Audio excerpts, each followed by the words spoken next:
All right, guys, welcome to episode 1 of the Ultimate Beginner's Guide to Sports Cards.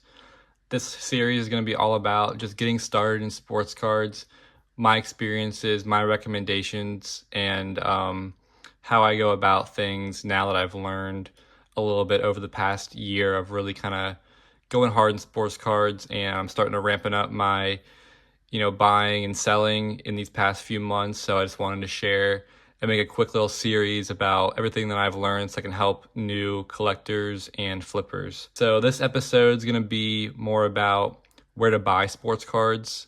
There's a lot of different outlets to buy sports cards. It can be very confusing, even for me now and people who've been in the hobby for years and years. So I'm going to do a quick little rundown. I'm not going to go too in depth on each platform, but I do want to just share my thoughts and opinions on each platform to help you guys out if you're just getting started. We'll go with the first online. We'll go with first online options.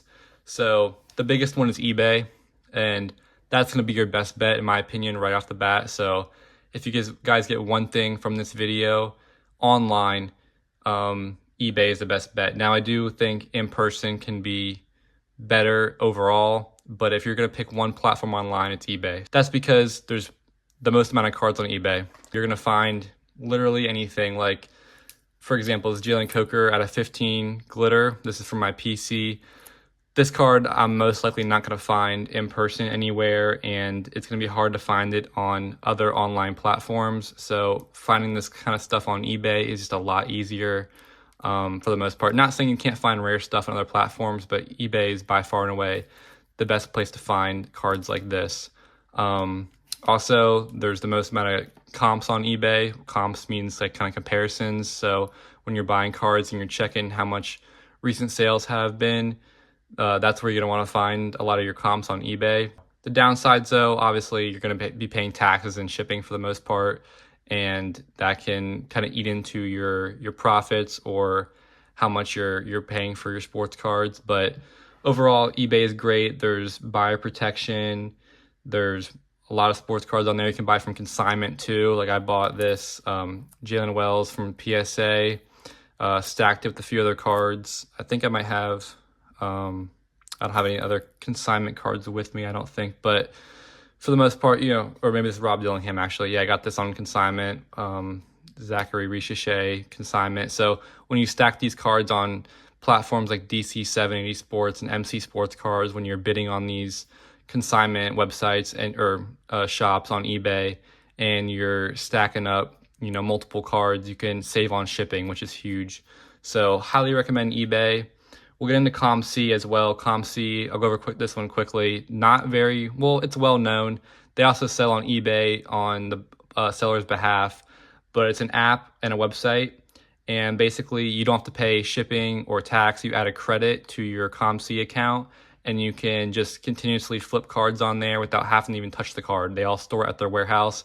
You can ship the cards home if you want to, but if you don't want to, then you can just leave them all there. I did buy a Colin Sutton Silver Prism.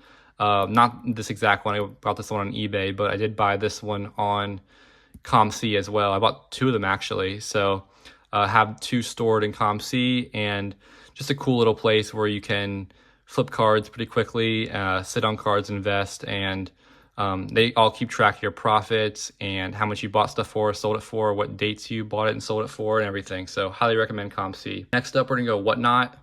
So I've actually not bought any cards on Whatnot, so none of these cards here I can show you have been purchased on Whatnot, but it's very popular right now. Basically, it's a live auction house. So you go on there and people are live streaming, and they're showing cards and kind of yelling at you to buy cards over comps for the most part. Not my cup of tea personally, but a lot of people do like it, and there's a lot of great people on Whatnot. So if you think that's interesting to you, give it a shot. I will say be very careful when you're starting out buying sports cards, because if you don't know how much cards go for, you can get caught in bidding wars, going back and forth between other people who don't really know how much cards go for, and you're going to wind up overspending a lot. So I would personally stay away from Whatnot, but again, a lot of people like it. So if you want to, give it a shot. I mean, This is just my recommendations and my experiences.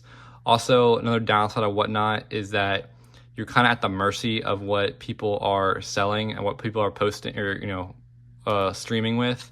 So, you're not going to be able to look up a card like 2018 Prism Auto Cortland Sutton. You're kind of just in a stream that has football cards or baseball cards or basketball cards, and you're just at the mercy of what they have in their inventory. So, cool concept. I like it. A lot of good people do Whatnot, but also there can be a lot of things that are fishy on it, and just I would be cautious if you're starting out there. We're gonna go for social media now. So this is like Instagram, Twitter, Reddit, whatever, Facebook groups. These are all great places to buy. Of course, the benefit is there's really no fees. I would recommend, if you are going to buy there, do PayPal goods and services. You have to do that so you're at least protected somewhat. They take a 3% fee from the seller, but when you are buying on there, you got to be cautious of scams because they're everywhere on these platforms, even on TikTok. So just be careful when buying on these platforms. There's a lot of Facebook groups out there. Discord servers are huge as well. But again, you're at the mercy of what people have. It's hard to look up direct cards. When you're in these groups, people are just posting cards continuously. So you can find some cool stuff, but I would be a little more selective, especially when you're first starting out in your collection. Next up, we're gonna get some in-person options. There are some other online platforms like Collects is pretty cool. It's an app you can buy, but there's just not a lot of inventory on other platforms. There's some auction houses too, like Fanatics Collect and Alt, which mainly sell higher end cards. So when you're just getting started, I really wouldn't worry too much about those. But yeah, we'll hop into in-person. These are going to be my recommendations for really getting started. You're going to be able to talk to people, make connections, learn a lot, ask questions, and they'll guide you for the most part in the right direction if they have their best interests, which most people do in this hobby. So card shops are the best. Find a LCS, just look up local sports card stores or TCG stores in my area, and it'll show you should have at least a couple in your general vicinity.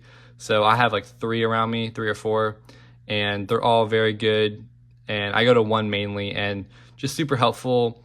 There are dollar bins, dollar boxes, so you can search through value bins and find cool cards like, rookies and big name players, or, it's just a good community as well. They have trade nights you can go to. So I would recommend card shops a lot. You're gonna be able to network and just meet people within the hobby. So they also, a lot of them have pretty good deals as well. And sometimes you can pay in cash as well, so you can save on the tax. Obviously, you're saving on shipping too because you're buying it in person.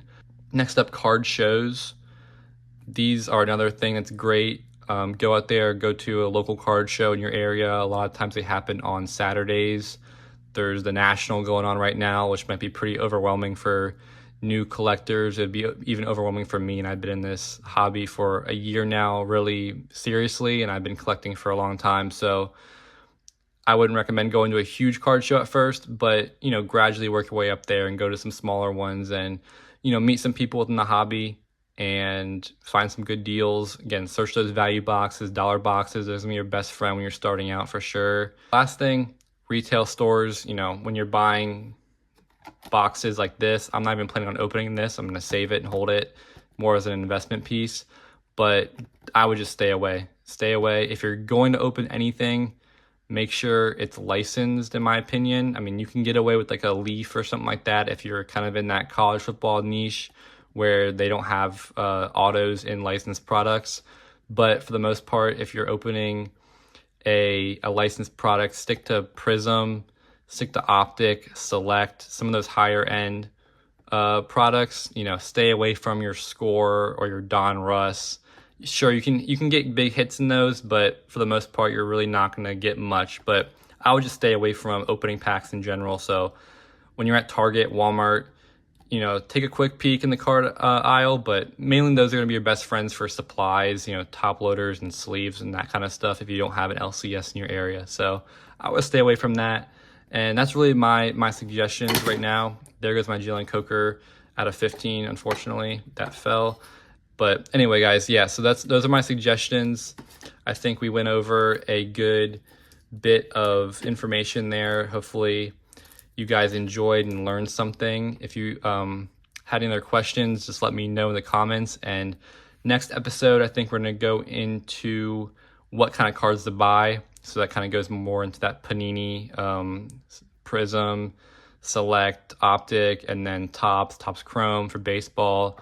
All that jazz we'll go over, all that kind of stuff in the next video. So I really hope you guys enjoyed watching and learned something. I'll post the next episode here in a few days, so stay tuned for that. And thank you guys for watching.